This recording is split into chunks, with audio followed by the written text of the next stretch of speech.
Hello po sa inyong lahat mga ka-crypto. Ako po si Pinoy Crypto Trader at sa video na ito ay atin pong pag-uusapan ang aking technical analysis dito po kay Shiba Inu ngayon pong March 30 taong 2025. At ayan, ang ating nakikita rito ay ang daily chart time frame ni Shiba Inu.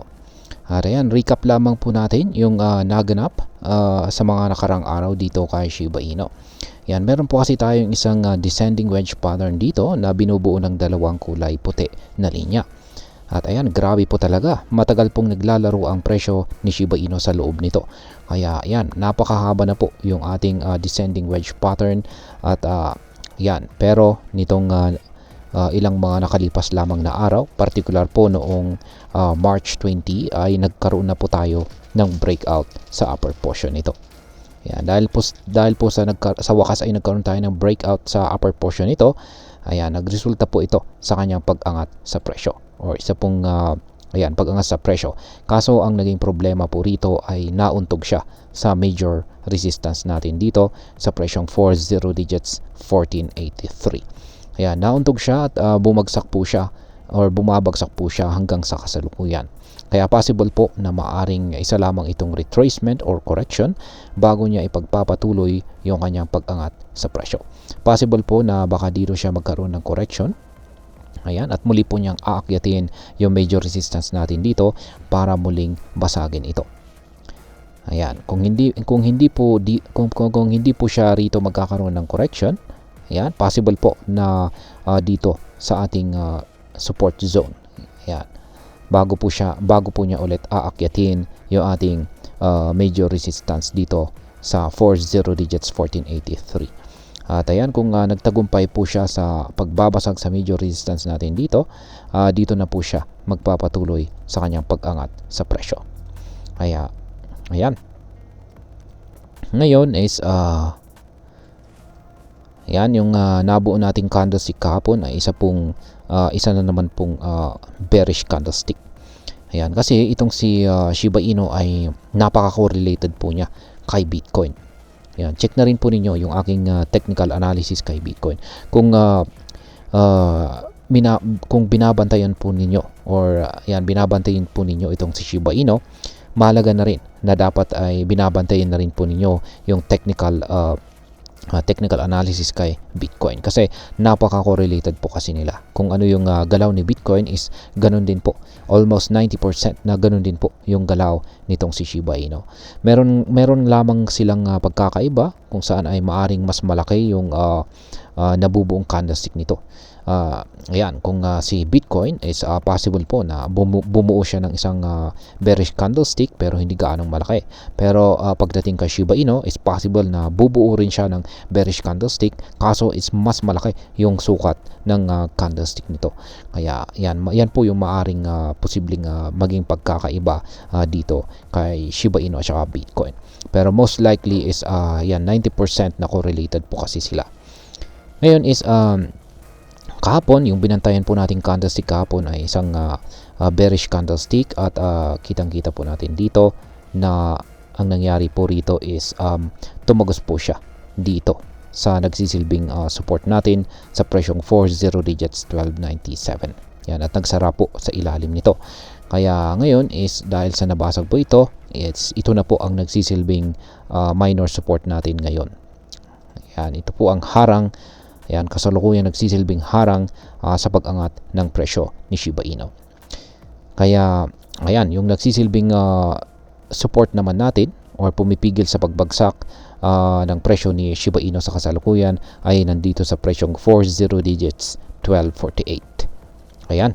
Ngayon is kung mababasag po ang ating minor support na ito, ayan, is magpapatuloy po siya sa kanyang pagbagsak. At possible po na aabot siya dito sa ating support zone na nasa mga presyong 40 digits 1168. Ayan. Ang laki po ng ating support zone dito. Ayan. Dalawang major support kasi ito. Ayan, pero pwede po nating tanggalin ito. Ayan, para dalawang magkaiwalay na. Ayan, yung support zone po pala natin is dito. Lalagay na lang natin dito. Ayan, palitan natin ng kulay red. At saka ayan, highlight po natin.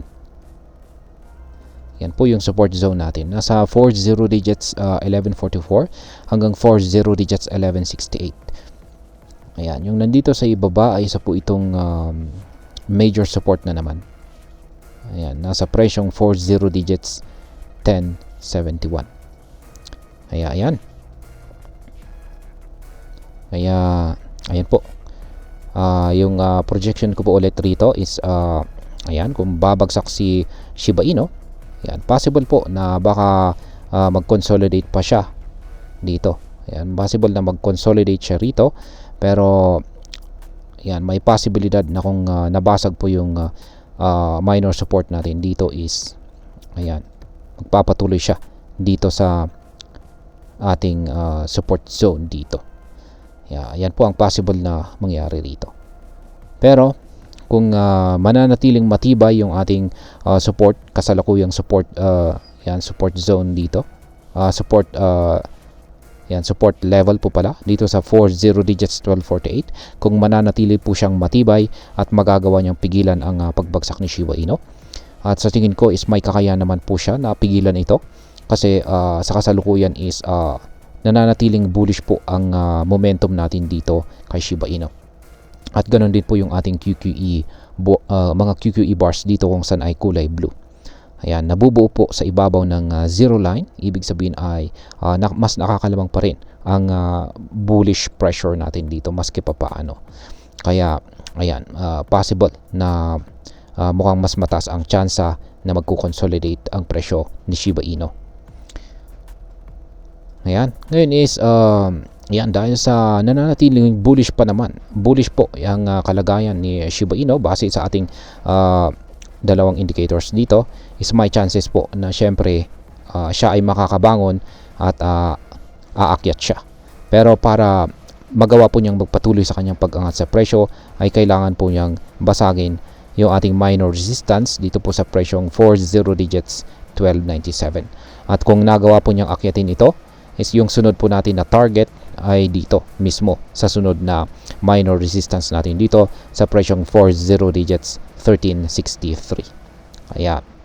Ayan, yung projection ko po rito is kung sakaling umangat itong si Shiba Inu at nabasag niya ito, posibleng magkaroon po siya ng bahagyang retracement para kumuha ng sapat na buwelo, at ayan, bago niya aakyatin ang ating sunod na minor resistance dito. At kung meron po talaga siyang sapat na bullish momentum, mababasag niya ito. Ayan, at magpapatuloy po siya sa kanyang pag-angat sa presyo. Ayan. Ngayon, i-check naman po natin ang kanyang 4-hour chart time frame para mas makita natin yung kanyang price action nitong mga nakalipas na mga oras. Ayan, kada 4 na oras. Ayan. Ngayon is wala pa akong nakikita na pattern dito. Ayan, na pwede po nating i-plot dito kay Shiba Inu. Pero ayan, kitang-kita po natin na nakakaranas na rin po siya ng matinding bearish na kalagayan. Ayan.